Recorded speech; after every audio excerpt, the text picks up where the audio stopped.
Naalala niyo pa ba ang kwento ni Juan Amat?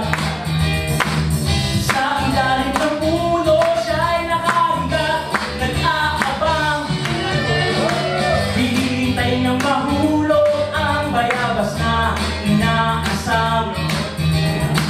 Ngunit wala siyang nawala, matapos niya'y nasayang lang. O ang tamad, hindi umuunlad, pagkat walang nagagawa, ang panahoy nasasayang. O ang tamad, hindi umuunlad, pagpapalang nakaraan, sadyang hindi nagkakauntan.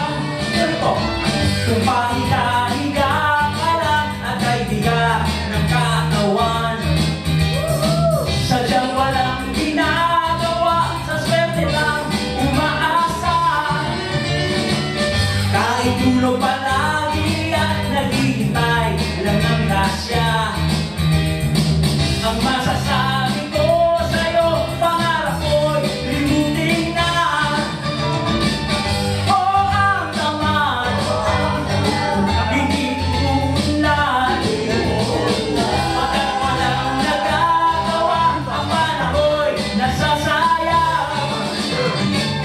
O ang tamad, hindi umuunlad, pagpapalaan sa'yo'y sadyang hindi makakamtan.